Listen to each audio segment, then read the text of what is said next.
Dear students, in this particular lecture, we are going to start Unit 5 of Engineering Mechanics. So the Unit 5 is Dynamics of Particles, and in this particular unit, we are going to discuss about both kinematics and kinetics of particles. So first, let us see about kinematics, and here in this particular lecture, we are going to particularly see about rectilinear motion of particles. The contents what we are going to see in this lecture are Introduction to Dynamics, Characteristics of Dynamics. So here we are going to see some of the important definitions involved in kinematics, and also we are going to see about rectilinear motion. So rectilinear motion is nothing but the motion of a particle along a straight line. So here we have two cases, rectilinear motion with uniform acceleration and rectilinear motion with variable acceleration. And in rectilinear motion with uniform acceleration, we are going to see three different cases. So where the particle is going to move in the horizontal direction. And the second case is a particle which is moving vertically downwards. And the third case is a particle which is having vertically upward motion. Now we'll see what is meant by dynamics. So we have seen about this in the first class of our engineering mechanics. So dynamics is nothing but a branch of mechanics which deals with study of forces and their effects on a moving body. So this is dynamics, and we have two different branches of dynamics. One is kinematics, another one is kinetics. So kinematics is nothing but the study of motion of a body without considering the forces which cause the motion. So here in the analysis of problems, we don't consider the forces which cause the motion. So simply we are going to study the relationship between displacement, velocity, acceleration and time of a given motion. So here the forces which causes the motion are not considered in the system. Whereas in the case of kinetics, so it deals with study of motion of a moving body by considering the forces which cause the motion. So here we are going to see the relationship between the mass of the body and the motion of the body. So that is the difference between kinematics and kinetics. So in this particular unit 5, we are going to discuss about both kinematics as well as kinetics. And here in this particular lecture, we are going to focus on kinematics and particularly the rectilinear motion of particles. And coming to the types of motion, so we have two types of motion in general. So one is rectilinear motion, another one is curvilinear motion. So rectilinear motion, here the particle is going to move along a straight line. So examples, we can see a car moving on a straight road, or a body which is projected vertically upward, or a body falling vertically downward. So these are the examples of rectilinear motion, and here the particle is going to move only along a straight line. Whereas in the case of curvilinear motion, the particle is not going to move along a straight line. Instead, it is going to take a curved path. So that is called as curvilinear motion. And now we'll see some of the important definitions in kinematics. So the first simple definition is displacement. So as you know, when a particle is subjected to any force, so there will be change in position of a body. So this change in position will occur in any specific direction. So this change in position of a body, we call it as displacement. Normally the displacement is indicated by S. And coming to velocity, so as we all know, the rate of change of displacement is called as velocity. So we can write velocity v is equal to ds by dt. And when a particle is in motion, so we have the acceleration also. So this acceleration is denoted as a. So we can define the acceleration as rate of change of velocity. So in equation form, we can say a is equal to dv by dt. And in velocity, we can categorize velocity into three different types. One is uniform velocity, another one is variable velocity, and the third one is instantaneous velocity. So in the case of uniform velocity, the particle is going to cover equal distances in equal intervals of time. For example, if a particle travels a distance of 1 meter in 10 seconds, so in the next 10 seconds also, it is going to travel 1 meter. So if it travels equal distances in equal intervals of time, then that particular velocity is called as uniform velocity. On the other hand, when a particle covers unequal distances in a particular interval of time, that velocity is called as variable velocity, or sometimes it is also called as non-uniform velocity. Whereas instantaneous velocity is nothing but the velocity which is measured at any instant of its motion. So that is called as instantaneous velocity. And similarly, the acceleration also can be classified into the following types. One is uniform acceleration, another one is variable acceleration. So uniform acceleration is nothing but you have equal changes in velocity in equal intervals of time. Suppose if you have unequal changes in velocity in equal intervals of time, then that acceleration is called as variable acceleration, also called as non-uniform acceleration. And based on the direction or based on the rate of change of velocity, the acceleration can be further classified as positive acceleration as well as negative acceleration. Suppose if the rate of change of velocity is positive, then it is called as positive acceleration, and if the rate of change of velocity is negative, then it is called as retardation or deceleration. So similarly, similar to instantaneous velocity, we can also measure the acceleration of a particle at any instant of time. So that particular acceleration we call it as instantaneous acceleration. Now first let us see about the rectilinear motion with uniform acceleration.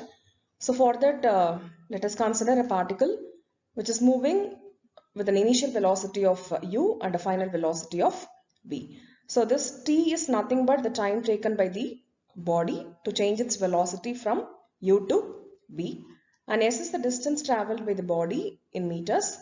A is the acceleration of the body in meter per second square. So we know well about the equations of motion. So these equations are well known to us. So you know that the final velocity or v is equal to u plus at, and also the distance traveled can be written as s is equal to ut plus half at square. Also the final velocity v can be written as v square is equal to u square plus 2as. So these three equations are called as equations of motion. So here u is the initial velocity, v is the final velocity, a is the acceleration, t is the time taken by the body for the velocity to change from u to v, and s is the distance traveled by the body. And these three equations we are going to use for solving the problems of rectilinear motion with uniform acceleration. And in these equations, suppose if your body starts from rest, then the initial velocity will be 0 and you have to substitute u is equal to 0. And suppose if the particle or body comes to rest, then your final velocity will be 0. In that case, you have to substitute v is equal to 0. And in the case of a negative acceleration or retardation, so we have to substitute a as minus a because in the case of negative acceleration, the particle or body is going to move in a direction against the direction of acceleration of gravity. Therefore, the acceleration will become negative. Therefore, a you have to substitute as minus a. Now, with this background, let us see some of the problems which uses the equation of motion to solve the rectilinear problems with uniform acceleration. So the first problem, so this is the first problem.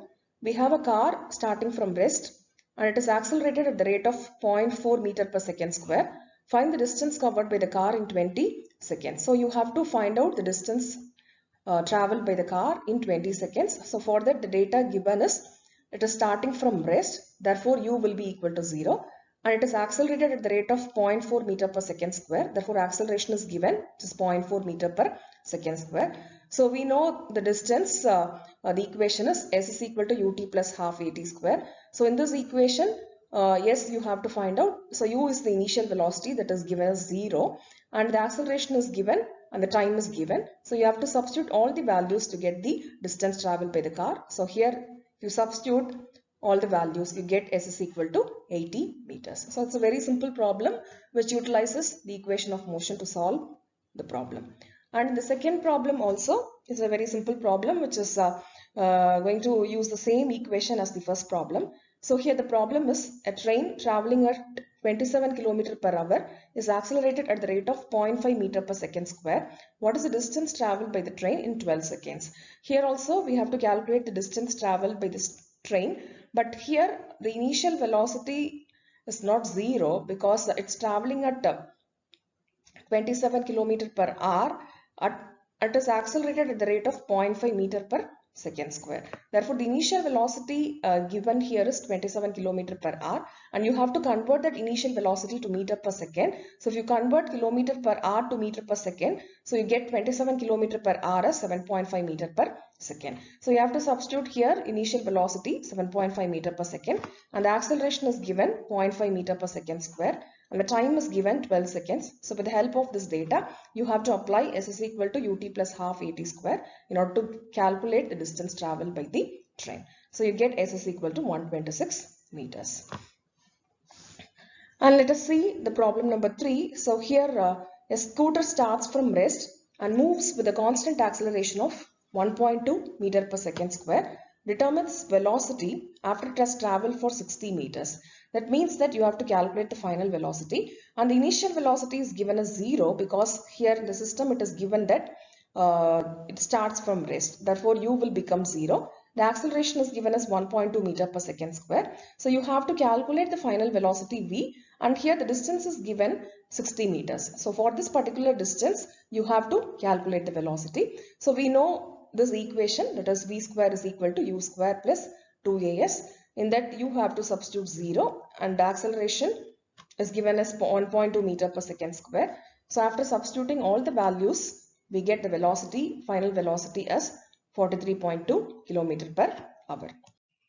Now the next problem is a motor car takes 10 seconds to cover 30 meters and 12 seconds to cover 42 meters.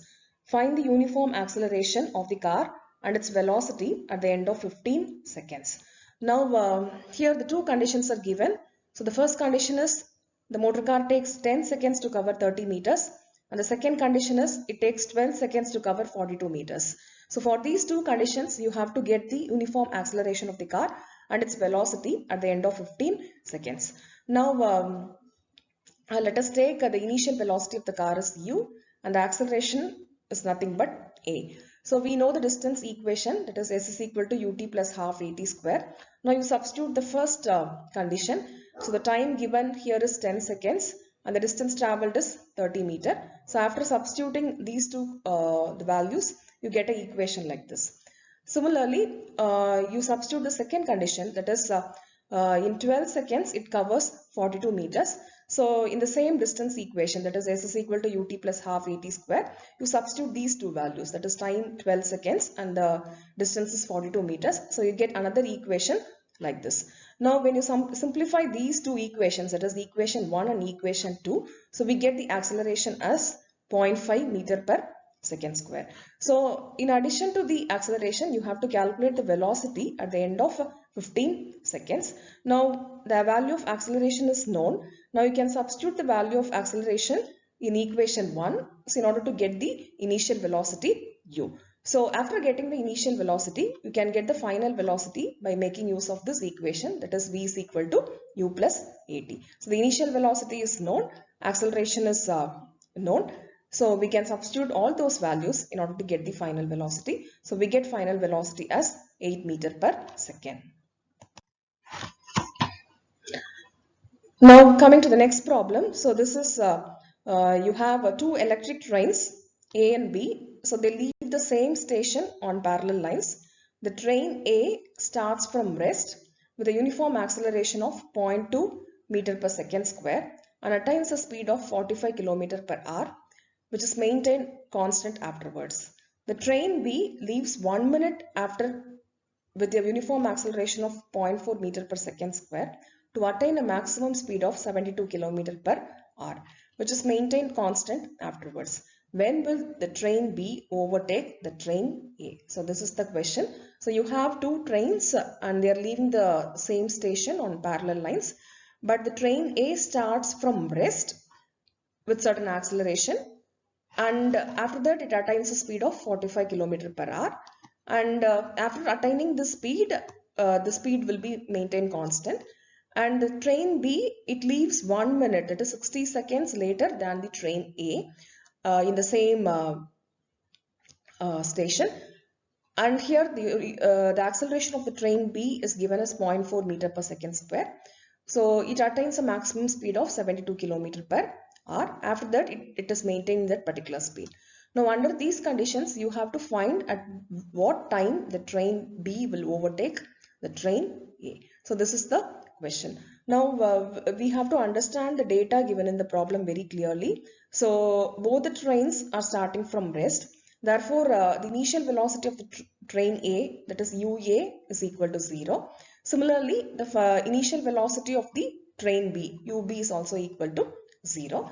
Then acceleration of the train A is given, that is AA, which is 0.2 meter per second square. So similarly, the final velocity of the train is given, that is 45 kilometer per hour. So after attaining this particular velocity, it is going to travel in the same speed. Therefore, this is the final velocity. So which is 45 kilometer per hour. If you convert that to meter per second, you will be getting 12.5 meter per second. And similarly, the acceleration of the train B is given, which is 0.4 meter per second square. And also the velocity of the train B is given, which is 72 km per hour. So which will be maintained in the same speed after that. So if you convert this 72 km per hour to meter per second, you will be getting 20 meter per second. Now the question is, so you have to find out the time at which the train B overtakes the train A. Now let that particular time be equal to T. So we are taking the capital T as time in seconds when the train B will overtake the train A from its start. Now since for each of the trains we know the acceleration and the velocity, so we can calculate the time taken by each of the trains to attain that particular speed. For example, let TA be the time taken by the train A to attain a speed of 12.5 meter per second. Now we are going to calculate this particular time TA, which is the time taken by the train A to attain a speed of 12.5 meter per second. So for that, we are going to make use of this equation, that is V is equal to U plus AT.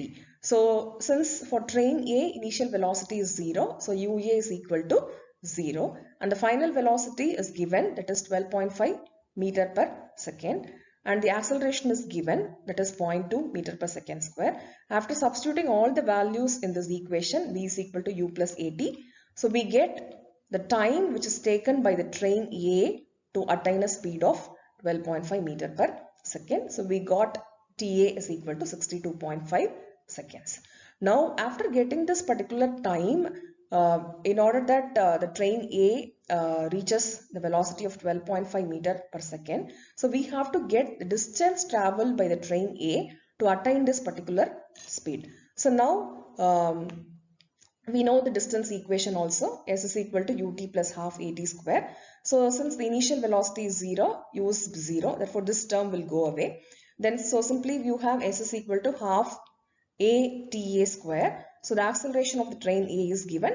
So time we have found out, that is 62.5 seconds.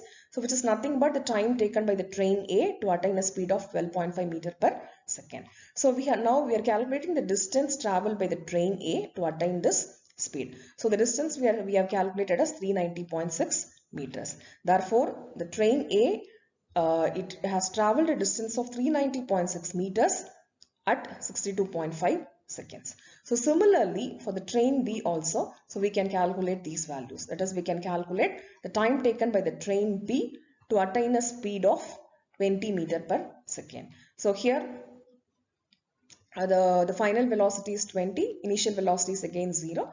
So again we make use of the equation V is equal to U plus AT for train B, and we are calculating the time taken by the train B in order to reach the velocity of 20 meter per second. So we got the time as 50 seconds. And similarly, similar to train A, so for train B also we are going to calculate the total distance traveled by the train B in order to attain this speed of 20 meter per second. So we use the equation S is equal to ut plus half at square. So here also, since the train B starts from rest, ub will be equal to 0. Therefore this term will become 0, and the acceleration of the train B is known and time is known. So this time is nothing but, once again I am repeating, it is a time taken by the train B in order to attain a speed of 20 meter per second. So we got the distance traveled by the train B as 500 meters. Now in this problem, our task is to find the time capital T, which is nothing but the time at which the train B overtakes the train A. So now the condition is we have to get the time T at which the train B overtakes the train A. So at the time of overtaking, so both the trains must have traveled the same distance. So we are going to apply that concept in order to find the total time T. So first we have to get the total distance traveled by train A as well as the total distance traveled by the train B, because at the time of overtaking both the trains must have traveled the same distance. Therefore, first let us calculate the total distance traveled by the train A, so which is equal to the distance traveled by the train A at you have 62.5 seconds. So this 62.5 we have seen in the previous slide. It is nothing but the time taken by the train A to attain a speed of 12.5 meter per second. So at that particular time it has traveled a distance of 390.6 meters.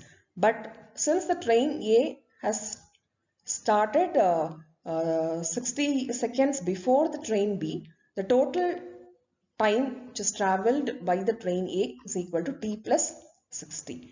So already we have calculated the distance for 62.5 seconds. Now the total distance traveled by the train A will be T plus 60 seconds. Therefore, for the remaining distance, for the remaining time, so you have to calculate the distance traveled by the train, so that can be found out using this equation.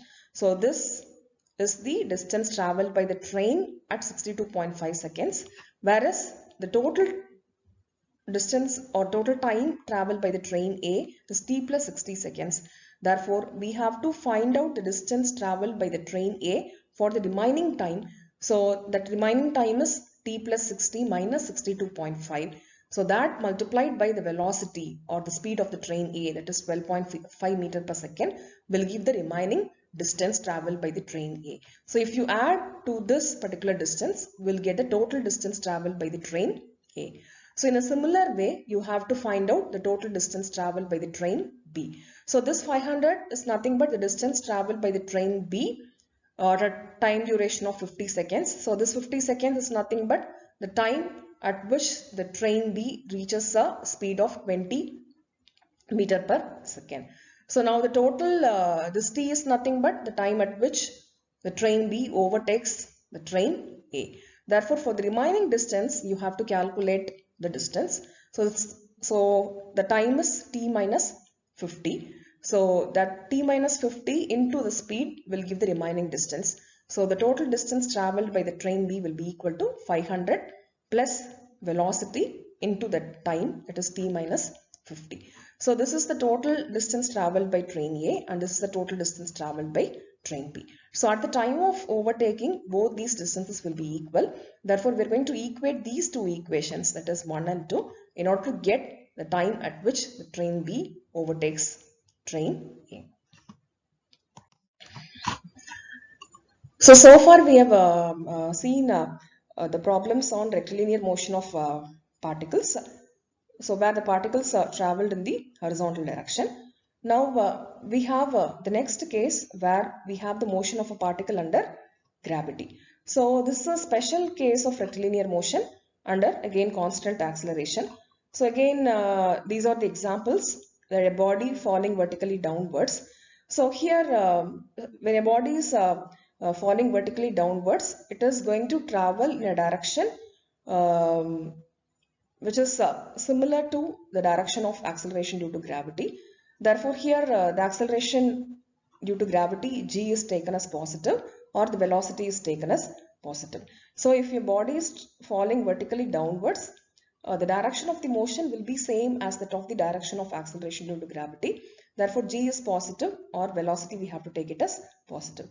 On the other hand, suppose if a body is thrown into the air vertically upwards, in that case, the body is going to move upwards, whereas the acceleration due to gravity is going to act in the downward direction. So when the direction of the motion of the body is opposite to the direction of acceleration due to gravity, in that case, the acceleration g is negative or the velocity is considered as negative. Now, in the case of motion of a particle under gravity, we are going to replace the acceleration, that is A, by the acceleration due to gravity, G. So in all the equations of motion, we are going to replace acceleration A by acceleration due to gravity, G. And also the distance we are going to replace, that is S is going to be replaced by H, because S is used to indicate the horizontal distance traveled by a particle, whereas H is used to indicate the distance traveled by a particle in the vertical direction. Now let us see the equations of motion for the motion of a particle under gravity. So you have two cases as we discussed earlier. So you have a body which is falling freely from a height, and the second case is when you have a body which is projected vertically upwards. So when a body is falling from a height, so these are the equations of motion. So it is similar to the previous equation of rectilinear motion, but here we have V is equal to U plus GT. So previously we have V is equal to U plus AT. So simply we have replaced A by G. So the second equation also you have S is equal to UT plus half AT square previously, but here half GT square. Similarly V square is equal to U square plus 2GS. So instead of A we have replaced here by G. So in the case of a body which is falling downwards, or when a body is traveling downwards, so in that case the direction of the motion will be same as the direction of acceleration due to gravity, therefore the velocity will be positive. So here you have to take it as positive. On the other hand, if the body is projected vertically upwards, the direction of the motion of the body will be opposite to the direction of acceleration due to gravity, therefore here the velocity is taken as negative. Therefore in the previous equations you have to substitute U as minus U. Therefore, we get V is equal to minus U plus GT, S is equal to minus UT plus half GT square, and V square is equal to minus U square plus 2GS. So, these are the equations of motion for a body which is projected vertically upwards. Now, in the case of the particles which are traveling under gravity, so you can calculate the maximum height attained by a body. Suppose if a body is thrown vertically upwards, now it will reach to a maximum point, and after that it will reach after reaching a particular point, it will reach again back to the ground. So we can calculate the maximum height attained by the body, so using this equation. So since the body is thrown upwards, the velocity will be negative, therefore V square is equal to minus U square plus 2GH. So here we are replacing A by G and also S by H. So when a body reaches the maximum height, the final velocity will be equal to 0. So this is the condition. So when a body reaches the maximum height, the final velocity will be 0. Therefore here we are substituting V is equal to 0. And when V is equal to 0, H will be H maximum, that is maximum height. So at H is equal to H maximum, V is equal to 0. When you substitute these equations, we get H maximum is equal to U square by 2G. Similarly, we can calculate the time taken to reach the maximum height. So when you throw a body upwards, vertically upwards, so we can calculate the time taken by the body to reach the maximum height. Again from this equation, V is equal to minus U plus GT. So here again U is negative because the body is traveling upwards, so the velocity will become negative. So minus U plus GT. So at the maximum height, that is at H is equal to H max, again the final velocity will be equal to 0. Therefore left hand side will become 0. From this we can calculate the small t, that is the time taken to reach the maximum height, as U by G. So similarly, after reaching the maximum height, the particle or body will come to the surface again. Therefore the total time taken by the body to reach the maximum height as well as to reach the ground surface can be calculated by multiplying this value by 2, U by G plus U by G. Therefore the total time taken by the body to reach the maximum height as well as to return to the ground is 2U by G. And similarly, we can calculate the final velocity. Suppose if a body is dropping downwards, or if a body falls from a certain height h, we can calculate the final velocity. So when a body is dropped from a particular height, the initial velocity will be 0. So initial velocity is 0. Therefore, in the equation v square is equal to u square plus 2gh, you have to substitute u is equal to 0. Now, if you note down this equation, so here u is not taken negative, it is taken only positive, because this is the case of a body which is falling downwards. So if a body is falling downwards, the direction of the motion of the body will be same as the direction of the acceleration due to gravity. Therefore, g is positive, therefore the velocity is also going to be positive. Therefore, here u will be positive. So when it is dropped from a certain height, when it reaches the ground, the velocity will be maximum, whereas when it is dropped from a particular height, the initial velocity will be 0. Therefore, when you substitute u is equal to 0, we get the final velocity as root of 2gh. Now with this background, let us see some of the problems on motion of a particle under gravity. So the first problem, simple problem, is a stone is thrown upwards with a velocity of 4.9 meter per second from a bridge. If it falls down in water after 2 seconds, then find the height of the bridge. So this is the question. So a stone is thrown upwards. So the velocity at which the stone is thrown is 4.9 meter per second. Therefore, the initial velocity is given, that is 4.9 meter per second. So if it falls down in water after 2 seconds, so the time is given, t is equal to 2 seconds. So you have to find the height of the bridge. So you know the distance equation. Now s is equal to ut plus half at square. But here s is replaced by h and a is replaced by g. Now you see the direction of the motion of the body. Here the stone is thrown upwards. Therefore, the direction of the movement of the stone is against the direction of acceleration due to gravity. Therefore, the velocity should be taken as negative. Therefore, this u, you have to substitute it as minus 4.9. So, you have h is equal to ut plus half gt square. You have to substitute minus 4.9. So, after substituting all the values, we get the height of the bridge as 9.8 meter. So, this is a very simple problem. And let us see the second problem on motion of a particle under gravity. So you have a packet which is dropped from a balloon which is going upwards with a velocity of 12 meter per second. Calculate the velocity of the packet after 2 seconds. So here it's a very interesting problem. So we are dropping a packet from a balloon, but that balloon is going upwards. So you please understand the question very carefully. So that balloon is going upwards, whereas a packet is dropped from a balloon with a velocity of 12 meter per second. So since the balloon is moving upwards, the velocity of the balloon, you have to take it as negative, minus 12 meter per second. So you have to get the velocity of the packet after 2 seconds. So the time given here is 2 seconds. And since the balloon is traveling upwards with a velocity of 12 meter per second, and we are going to drop a packet from the balloon, therefore the initial velocity at which the packet is dropped is minus 12 meter per second, which is nothing but the velocity of the balloon. Therefore, this packet is dropped with the initial velocity of minus 12 meter per second. Now you have to calculate the velocity of the packet after 2 seconds. So you know the final equation for velocity, that is v is equal to u plus gt. So here u is minus 12 and g is 9.8 and time taken is 2. Therefore, you can calculate the velocity of the packet after 2 seconds. So we got v is equal to 7.6 meter per second. Now the next problem is a body is dropped from the top of a tall building. If it takes 2.8 seconds in falling on the ground, find the height of the building. So you have a body which is dropped from a top of a building.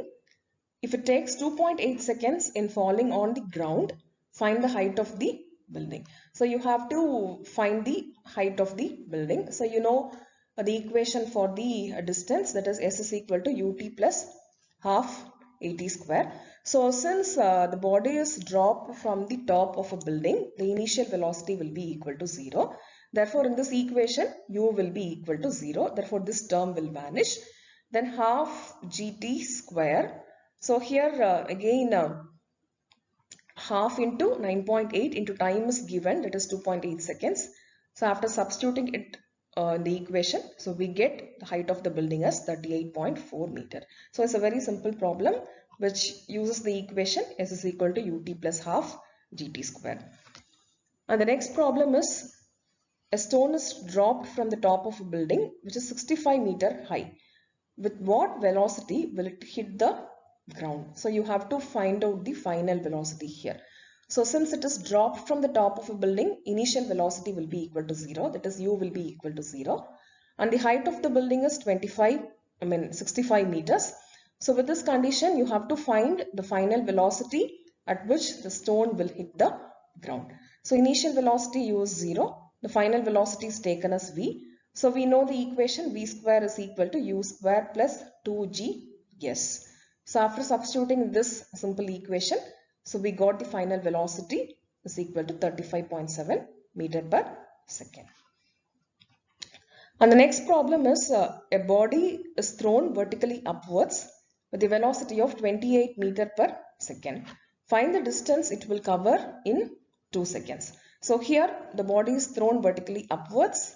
Therefore, the velocity will become negative. That is, the given velocity, you have to take it as minus 28 per second. Find the distance it will cover in 2 seconds. So you have to find out the distance. So we know the distance equation, S is equal to ut plus half gt square.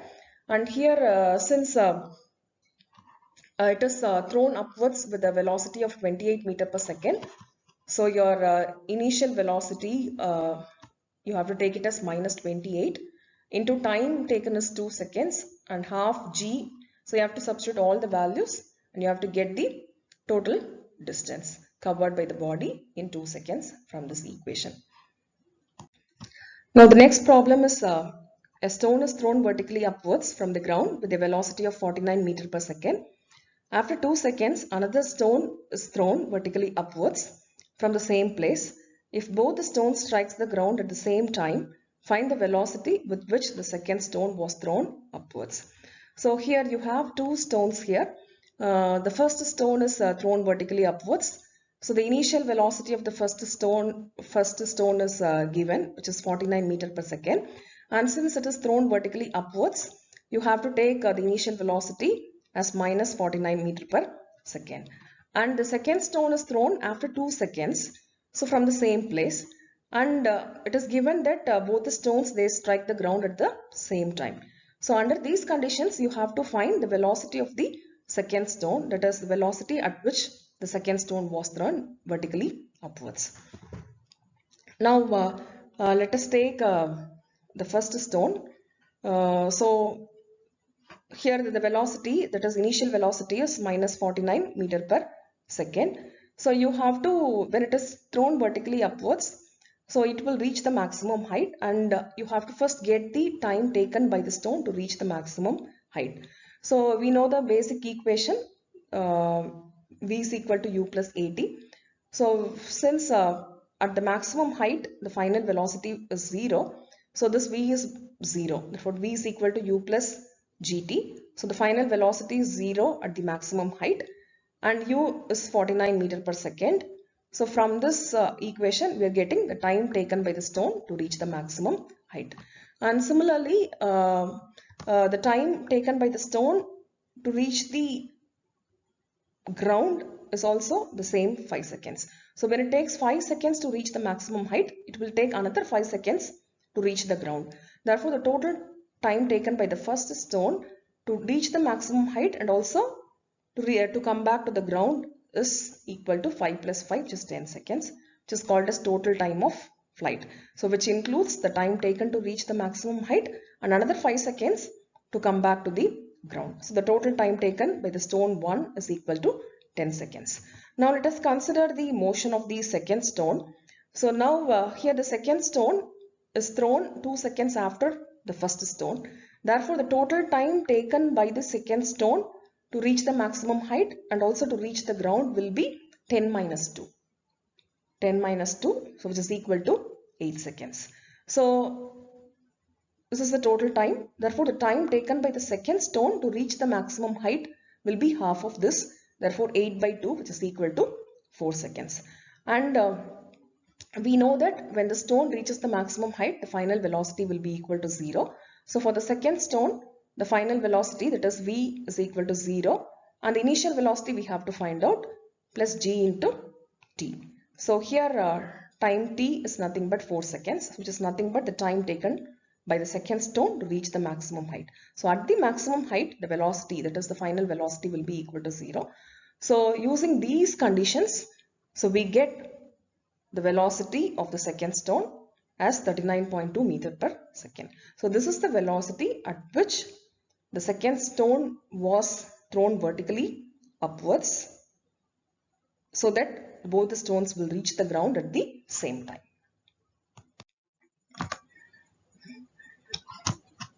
Now you have another interesting problem.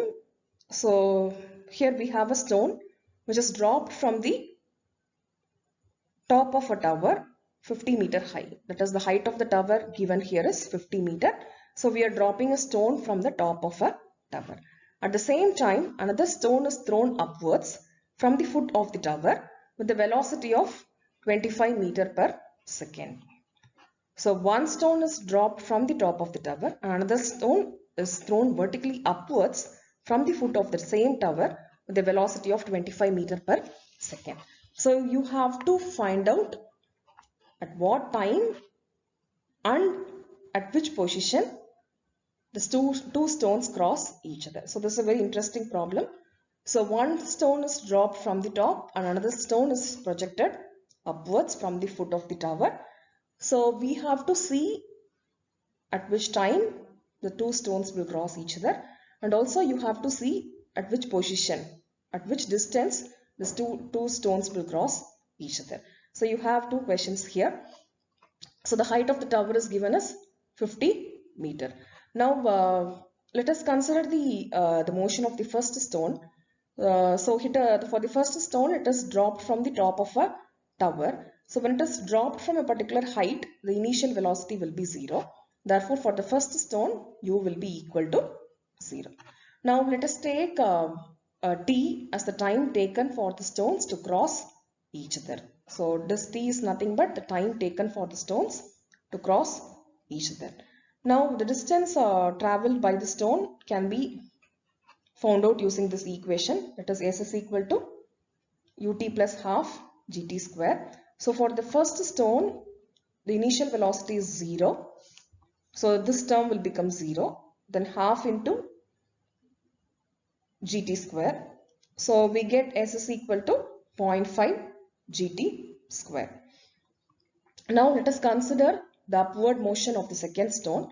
So in this case, the initial velocity is given as 25 meter per second. And here we have to take the initial velocity as minus 25 meter per second because the stone is thrown upwards. Therefore, the stone is moving upwards, which is against the direction of acceleration due to gravity.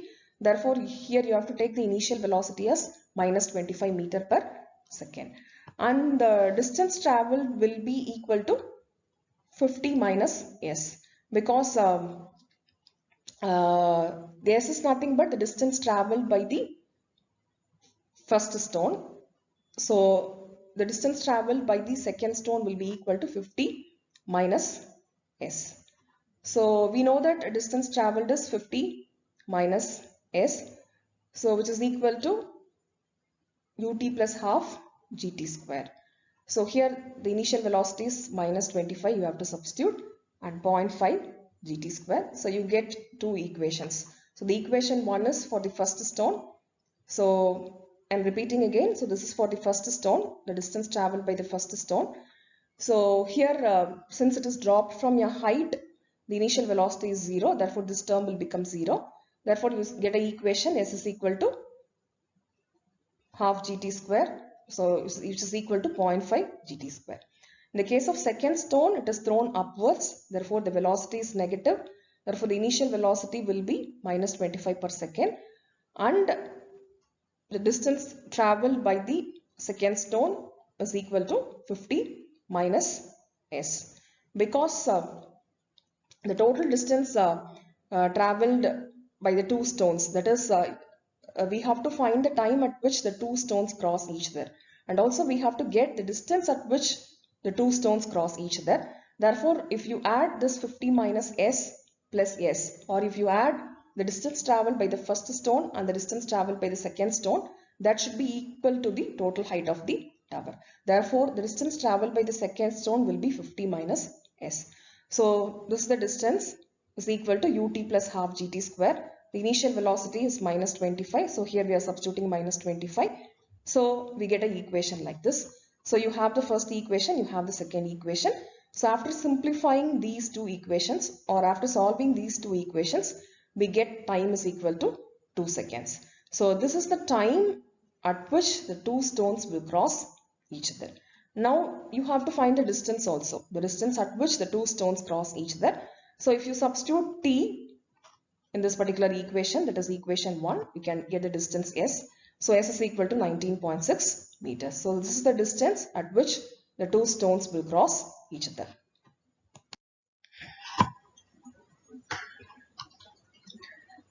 Now this is another problem. You have a body which is falling freely under the action of gravity. So it passes 2 points 10 meters apart vertically in 0.2 seconds. From what height above the higher point did it start to fall? So the question here is you have 2 points A and B, and the distance between the 2 points is 10 meter. So you have a body which is falling freely from a certain height.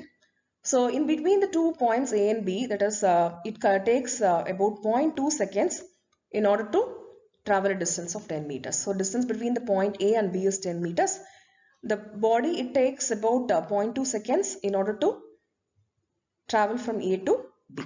So this is the circumstance, and under this circumstance you have to find the height, that is from which height above the higher point, that is above A, did it start to fall, did the object start to fall, or did the body start to fall? So this is the question.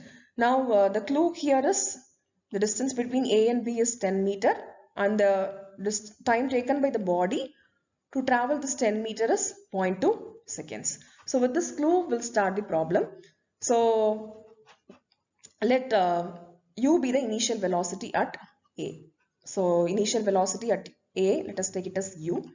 Now the distance traveled is 10 meter. So you know the distance equation, s is equal to ut plus half gt square. So here the body is falling downwards. Therefore the velocity will be positive. So u is again taken as positive. So time taken is 0.2 seconds plus half into 9.8 into 0.2 square. So distance traveled is 10 meters.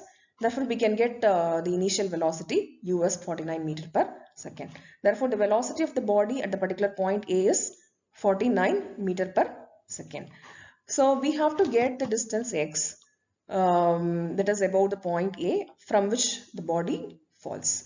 So for this now you consider this point A. You consider this point A. Now let us consider the motion of the body from point O to point A. So now since the body is starting from rest, the initial velocity will be 0 and the final velocity will be the velocity at this point. So now we are considering the motion of a body from O to A. So at O, the initial velocity will be 0 and at A, the final velocity will be the velocity what we have got already, which is 49 meter per second. Now this u will become v. That is, it's nothing but the final velocity at point A. U is the initial velocity at the point O. Since the initial velocity at the point O is 0, so here in this equation v square is equal to u square plus 2gs. We substitute the final velocity as 49 meter per second and the initial velocity as 0. So 2gh or s. So here the distance is x. So we are substituting x. So from this equation, we are getting the value of x as 122.5 meters.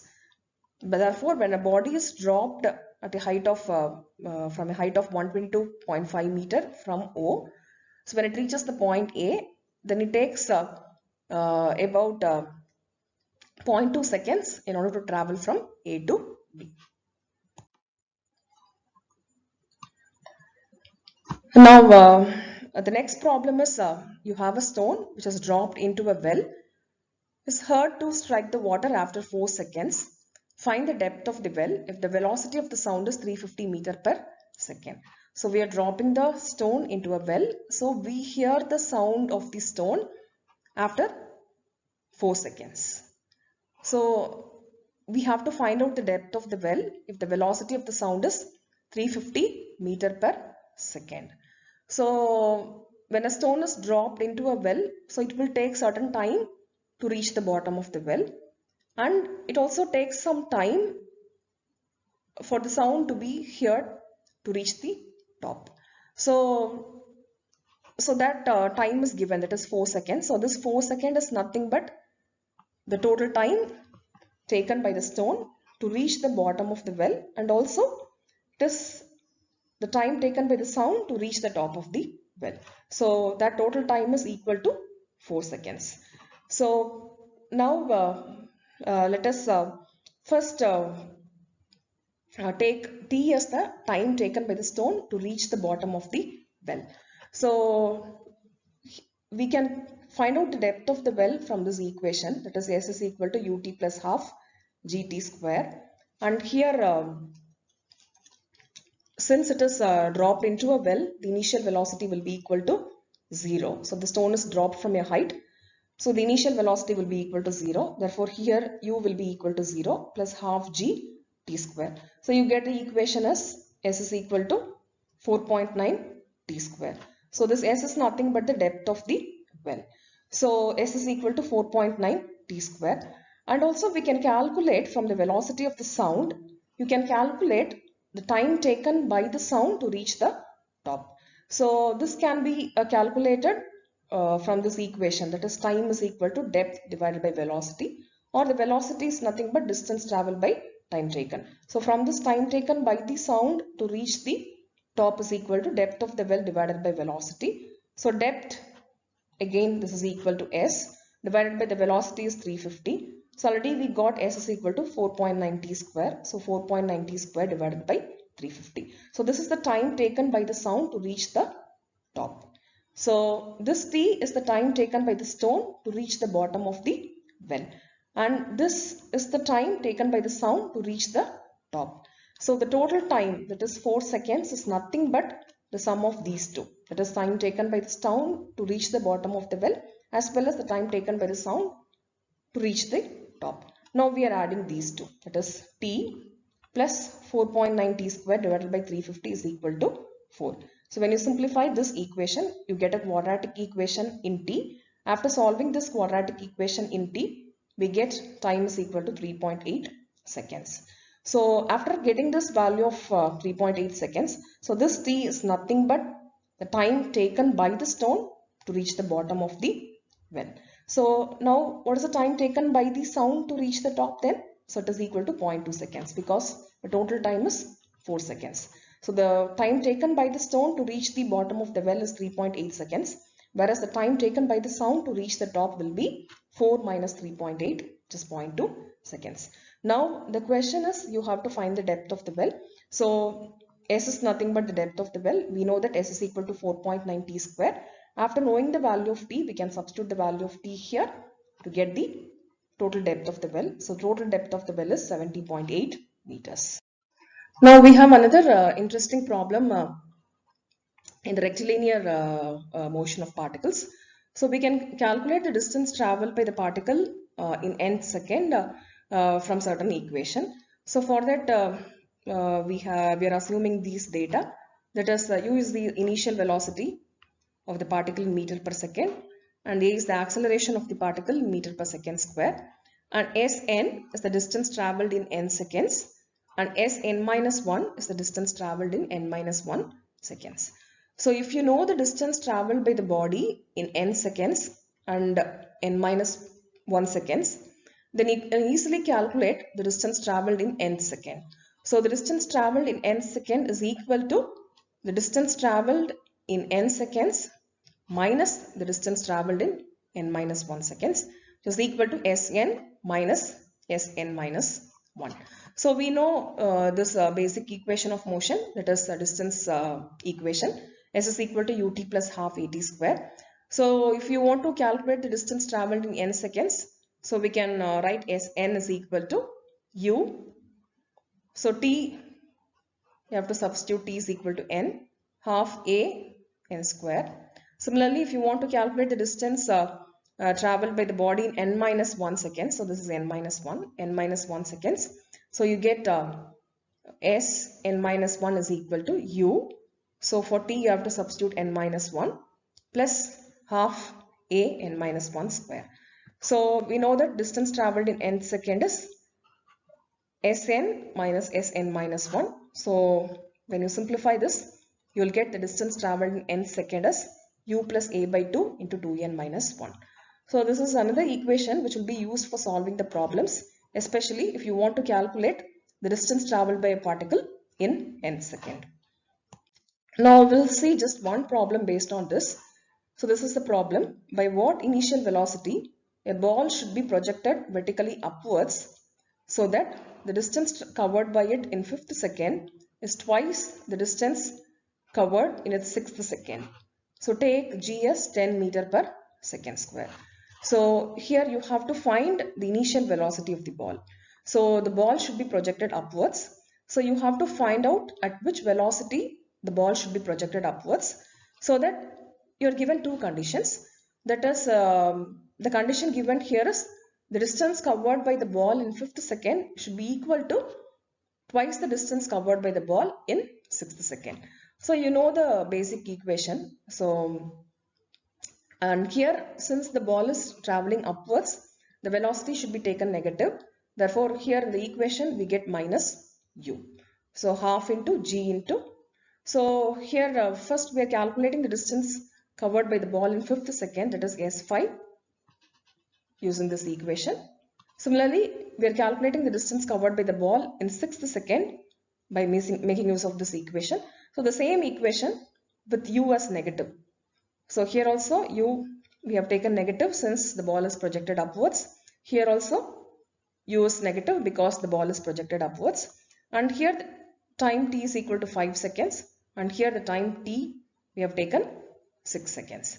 And the given condition is the distance traveled in 5th second is twice the distance traveled by the ball in 6th second. So S5 is equal to, you get this equation. Similarly, S6 is equal to, you get this equation. And the distance traveled in 5th second is twice the distance traveled in 6th second. Therefore, your distance S5 should be equal to twice this S6. So minus u plus 45 is equal to 2 into S6. So 2 into minus u plus 55. So when you simplify this equation, we get the initial velocity of the ball as 65 meter per second. So here we make use of the simple equation, that is of finding the distance traveled by a particle in nth second. So you have this basic equation, Sn is equal to minus u plus g by 2 into 2n minus 1. So for 5th second, we are writing an equation. Similarly, for 5th second, you are writing an equation. And based on the condition given, so we are substituting. So here the distance covered in 5th second is equal to twice the distance covered in 6th second. Therefore, S5 will be equal to 2 into S6. So after substituting this condition, we get the initial velocity of the ball as 65 meter per second. So far we have discussed problems of rectilinear motion with constant acceleration. So in all the problems we have seen so far, the acceleration value is given as constant. So the acceleration was not a varying quantity. But now there are some practical problems of rectilinear motion in which the acceleration will be a varying one. So the acceleration will be varying with respect to time. So in order to solve these problems, so we have to again make use of certain equations of motion. So here,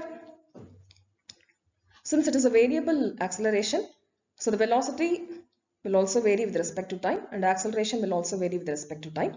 So we know that the velocity is rate of change of displacement, so which is ds by dt. Similarly, the acceleration is rate of change of velocity, which is dv by dt. Now we can substitute v is equal to ds by dt here. So when you substitute v is equal to ds by dt, so you get d by dt of ds by dt, which is equal to d square s by dt square. And also we know that acceleration so is dv by dt, so dv, and for dt we can substitute from this equation. We can calculate dt is equal to ds by v. ds by v. So, or when you bring this to this side, so you get v dv. If you bring this to top, you get a into ds is equal to v into dv. So these are the two equations. So we are going to make use of in order to solve the problems of rectilinear motion with variable acceleration. So we know velocity is ds by dt and acceleration is dv by dt. So here we are substituting v is equal to ds by dt. Therefore a we get d square s by dt square.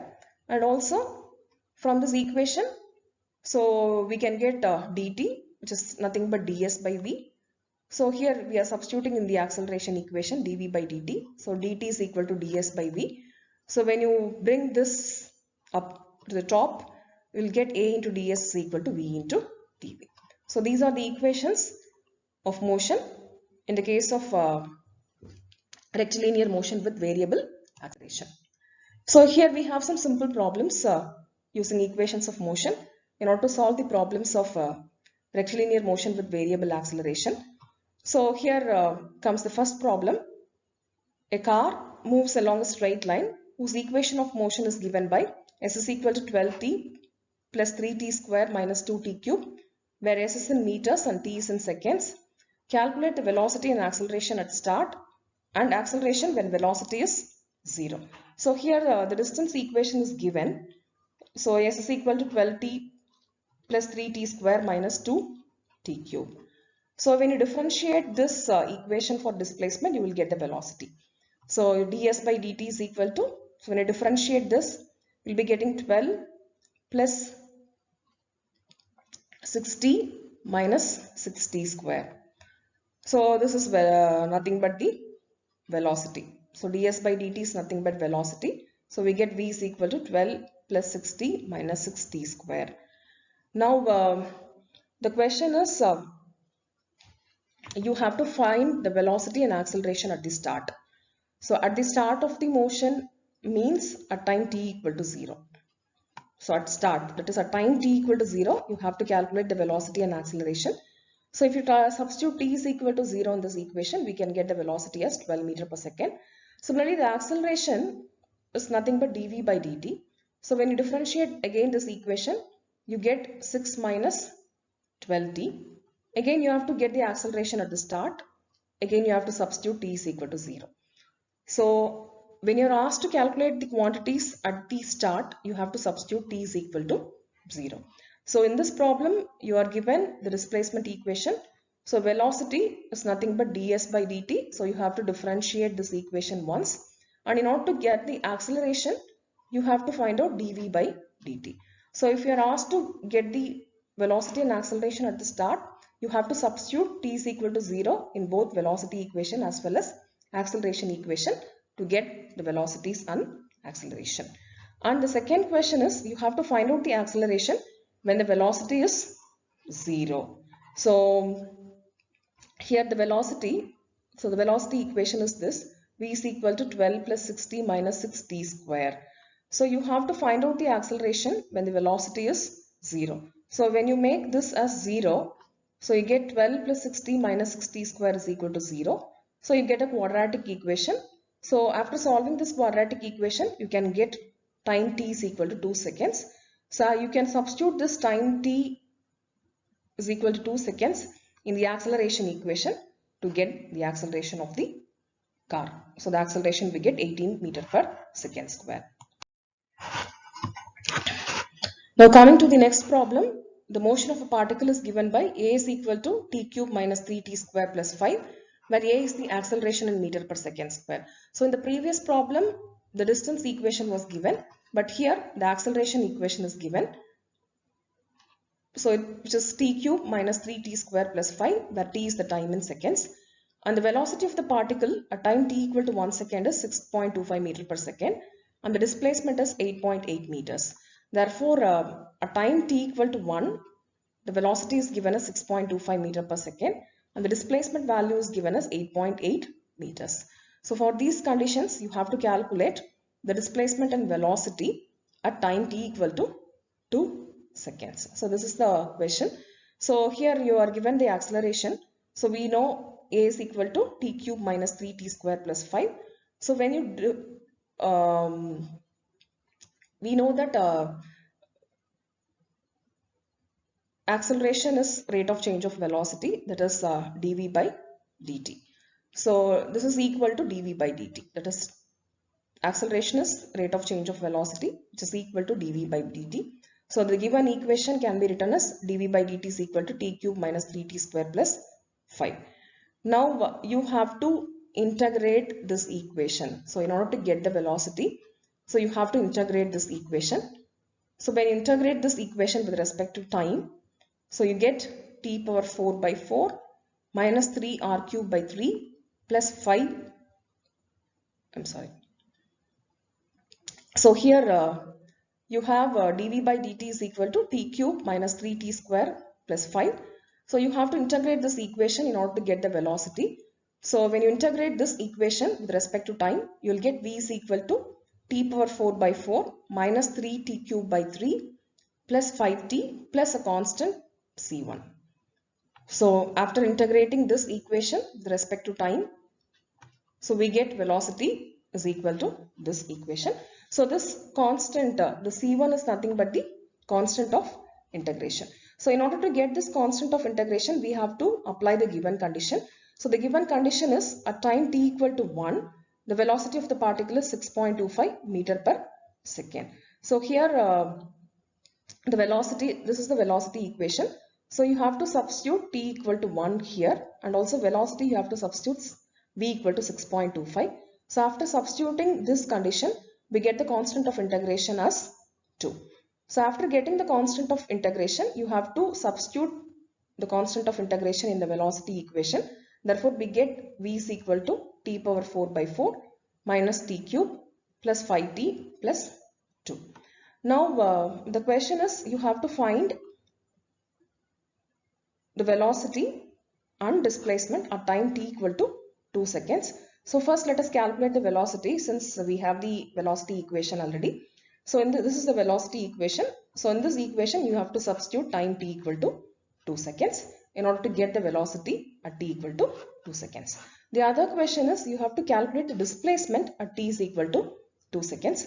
In order to get the displacement at t equal to 2 seconds, so first you have to integrate this equation again to get the displacement, because we know that v is equal to ds by dt. So we need to get,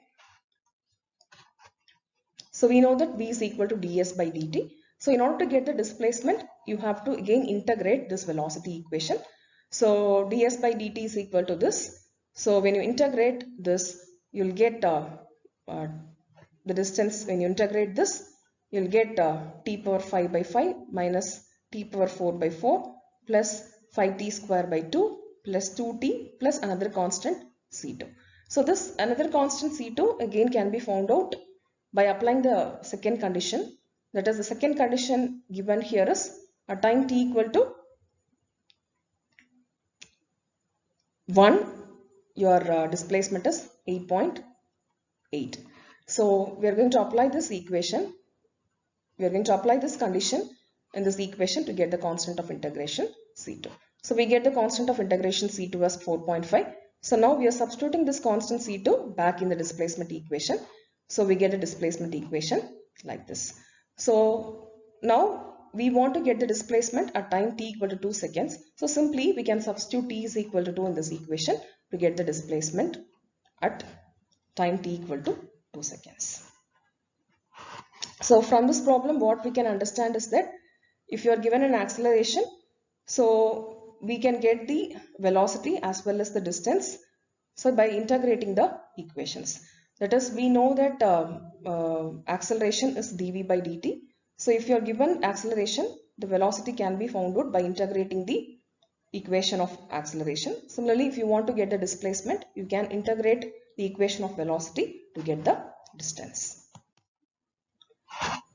So with this we come to the conclusion, or we come to an end of rectilinear motion of particles. So in this lecture we have covered rectilinear motion with the uniform acceleration as well as rectilinear motion with variable acceleration. And also we have seen 3 different cases in rectilinear motion with uniform acceleration. That is when a particular body is moving in the horizontal direction. And the second case when the body is